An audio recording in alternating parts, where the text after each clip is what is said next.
জুলাই গণঅভ্যুত্থানের প্রথম শহীদ রংপুরের আবু সাইদ হত্যার তদন্ত শেষ। এই ঘটনায় ৩০ জনের সম্পৃক্ততার তথ্য পাওয়া গেছে।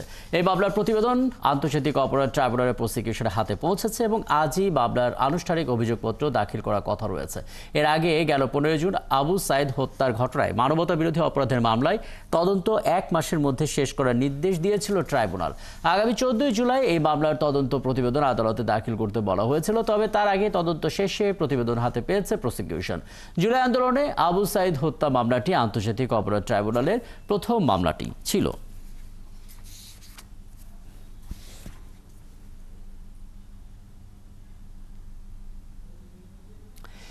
এ নিয়ে আরো বিস্তারিত জানতে চাই, যুক্ত হচ্ছে সহকর্মী সৈকত সাদিক। সৈকতের আগে বলছিলেন যে এই মামলার মধ্য দিয়ে ধারণা করা হচ্ছে ট্রাইব্যুনাল ২ আনুষ্ঠানিকভাবে তাদের কার্যক্রম অনেকটা দূর এগিয়ে নেবে।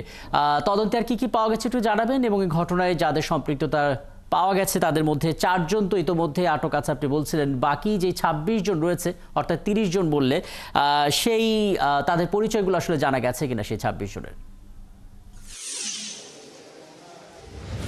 আপনি জানেন যে এই জুলাই আগস্টের গণঅভ্যুত্থানে যেই হত্যাকাণ্ডটি কিন্তু এই আন্দোলনের মোড়ই ঘুরে দিয়েছিল সারা বাংলাদেশ সহ সারা বিশ্বে, সেই রংপুরের বেগম রোকেয়া বিশ্ববিদ্যালয়ের যে ইংরেজি বিভাগের শিক্ষার্থী আবু সাইদ হত্যাকাণ্ডের ঘটনা। এবং এই ঘটনায় চলতি বছরের ১৯শে জানুয়ারি আবু সাইদের ভাই, সাবেক যে প্রধানমন্ত্রী যিনি ভারতে অবস্থান করছেন, তাকে সহ ২৫ জনকে আসামি করে কিন্তু এই মামলাটি করেছিলেন। এবং এই মামলাটির তদন্ত প্রতিবেদনের বিষয়ে এতদিন ট্রাইব্যুনাল ১-এই শুনানি হয়েছিল এবং গত ১৫ জুন এই মামলার তদন্ত শেষ করতে আগামী ১৪ জুলাই পর্যন্ত সময় দিয়েছিল ট্রাইব্যুনালের ১-এর বিচারপতি গোলাম মর্তুজা মজুমদারের নেতৃত্বাধীন এই ট্রাইব্যুনাল ১। তবে প্রসিকিউশনের পক্ষ থেকে জানানো হয়েছিল তারা এর আগেই এই তদন্ত প্রতিবেদন ট্রাইব্যুনালে জমা দিবেন। তো আমরা যতদূর জানতে পেরেছি গত ২৪ জুন, আজকে ২৬ জুন, ২৪ জুন তদন্ত সংস্থার পক্ষ থেকেই এই প্রতিবেদনটি প্রসিকিউশনে জমা দেওয়া হয়েছে। এবং প্রসিকিউশনের এই তদন্ত সংস্থায় যে উঠে এসেছে যে ৩০ জনের নাম, তার মধ্যে থেকে আমরা অনেকের বিষয়ে জানতে পেরেছি। যদিও এই মামলার অভিযুক্ত ৪ জন আসামি গ্রেপ্তার আছেন, যার মধ্যে রয়েছেন বেগম রোকেয়া বিশ্ববিদ্যালয়ের প্রক্টর রয়েছেন, ছাত্রদের লীগের একজন নেতা রয়েছেন এবং ২ জন কনস্টেবল রয়েছেন যারা আমির এবং সুজন চন্দ্র, যারা আবু সাইদের সরাসরি গুলিকাণ্ডে হত্যাকাণ্ডে জড়িত ছিলেন তারা। কিন্তু এর পাশাপাশি আরও যাদের আসামি করা হয়েছে তার মধ্যে রয়েছেন রংপুর মেট্রোপলিটন পুলিশ কমিশনার যে তিনি, তার কথা রয়েছেন, এবং ক্রাইম ডিভিশনের যে ডিসি তার সম্বন্ধে রয়েছে, এবং রংপুর বিশ্ববিদ্যালয়ের যে ভিসি তাকেও এই মামলায় আসামি করা হয়েছে। এর পাশাপাশি আইন শৃঙ্খলা বাহিনীর রংপুর জোনের ঊর্ধ্বতন কর্মকর্তা, সেখানকার আওয়ামী লীগের, যুবলীগের যারা ক্যাডার সহ এরকম ৩০ জনের যারা সরাসরি ইন্ধন দিয়েছেন বা এই আন্দোলনকে, এই শিক্ষার্থীদের আন্দোলন সেটা প্রতিহত করার চেষ্টা করেছেন, এরকম ৩০ জনের নাম রয়েছে। তবে যেহেতু শেখ হাসিনাকে যদিও এই মামলা ১ নম্বর আসামি করা হয়েছে, তবে শেখ হাসিনার বিরুদ্ধে যেহেতু আরেকটি সরাসরি মামলা রয়েছে, সেই কারণেই কিন্তু এই মামলায় হয়তো শেখ হাসিনার নাম নেই, এরকম আমরা জানতে পেরেছি। তবে সব কিছু আরও স্পষ্ট হবে কিছুক্ষণ পর যখন ট্রাইব্যুনাল ২-এ এই মামলাটির কার্যক্রম শুরু হবে। ট্রাইব্যুনাল ২-এর চেয়ারম্যান বিচারপতি নজরুল ইসলাম চৌধুরী সহ অন্যান্য ২ সদস্য তারাও এসেছেন। এতদিন এই মামলাটি ট্রাইব্যুনাল ১-এ চলমান ছিল।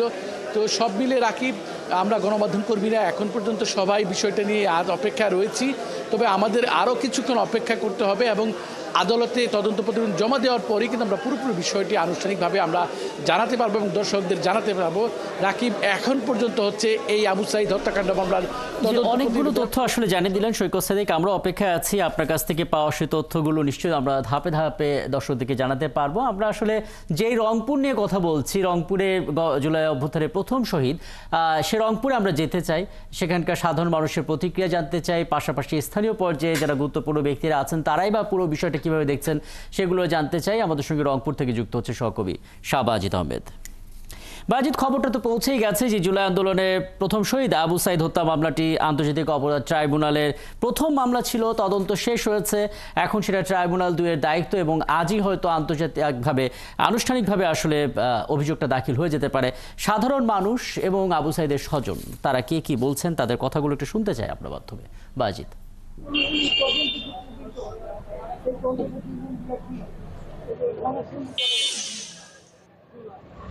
রাকিব, আবু সাইদ বুক চেতিয়ে জীবন দিয়েছিল রাজপথে, এর মধ্য দিয়েই অভ্যুত্থান হয়েছে বাংলাদেশে এবং তারপরেই নতুন বাংলাদেশে তার বিচারের দাবিতে নানাভাবে সোচ্চার ছিল সারা দেশের মানুষ। রংপুরের মানুষও একইভাবে সোচ্চার ছিল তার বিচারের দাবিতে। আর ইতিমধ্যেই আন্তর্জাতিক অপরাধ ট্রাইব্যুনালে সেই বিচার উঠেছে এবং সেই বিচারের আজকে তদন্ত প্রতিবেদন হাতে পেয়েছে। 30 জনের সম্পৃক্ততা পাওয়া গেছে তদন্তে, তেমনটাই বলছেন প্রসিকিউশন। এবং সেটি নিয়ে মানুষের মধ্যে এক ধরনের কথা রয়েছে। আমরা দু একজনের সাথে কথা বলে জানতে চাইবো যে এই যে আজকের আপনি জানেন যে আন্তর্জাতিক অপরাধ ট্রাইব্যুনালের প্রসিকিউশনের হাতে তদন্ত প্রতিবেদন এসেছে, এই যে আবু সাঈদের বিচারের কার্যক্রম শুরু হয়েছে, সবকিছু মিলে আপনাদের প্রত্যাশা কি চাচ্ছেন আপনারা? দেখুন, আজকে আবু সাঈদ হত্যার প্রায় বছর ছুঁই অবস্থা আমরা দেখেছি যে এই হত্যাকাণ্ডের যে মামলা সেটি নিয়ে কিন্তু নানা ধরনের নাটকীয়তা হয়েছে। আমরা আজকে অত্যন্ত খুশি যে 1 বছরের কাছাকাছি হলেও অন্তত তদন্ত প্রতিবেদনটা আজকে জমা হয়েছে। তবে দুঃখের বিষয় এখনো পর্যন্ত কিন্তু গুরুত্বপূর্ণ আসামিরা গ্রেফতার হয়নি। আসলে যত মামলাই হোক না কেন, আসামি গ্রেফতার না হলে তো আসলে আমাদের রংপুরবাসীর মনের যে আকুতি সেটি কিন্তু নিবারণ হয় না। আমরা চাইবো যে অন্তর্বর্তীকালীন সরকারের কাছে এই যে হত্যা মামলার তদন্ত প্রতিবেদন জমা হয়েছে, এখানে দোষী ব্যক্তি যারা তাদেরকে অবিলম্বে গ্রেফতার করে তাদেরকে দৃষ্টান্তমূলক শাস্তি দেওয়া হোক, এটি আমাদের দাবি। এই যে আজকে যে তদন্ত প্রতিবেদন জমা হলো, রংপুরের মানুষ হিসাবে প্রত্যাশাটা কি চান? এবং আজকে বেগম রোকেয়া বিশ্ববিদ্যালয়ের শিক্ষার্থীরা বলছেন যে প্রকৃত যারা অপরাধী তাদেরকে গ্রেফতার হয়নি, সেই দাবি তো মানববন্ধনও হয়েছে। কি বলবেন সব মিলে? আমরা রংপুরবাসী চাচ্ছি আবু সাঈদের যারা আসামি অবিলম্বে তাদেরকে গ্রেফতার করা হোক, গ্রেফতারে চাই এবং তাদের দৃষ্টান্তমূলক শাস্তি চাই। এখনো দেখতেছি যারা আসামি তারা ঘুরে বেড়াচ্ছে, কি কারণে ঘুরে বেড়াচ্ছে, তাদেরকে অবিলম্বে গ্রেফতার আমরা চাই।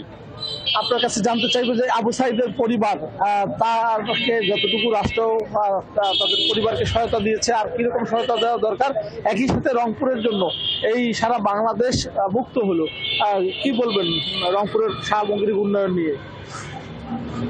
আমি যে বিষয়টা বলবো যে নতুন বাংলাদেশের স্বপ্ন দেখে দিচ্ছে আমাদের আবু সাঈদ।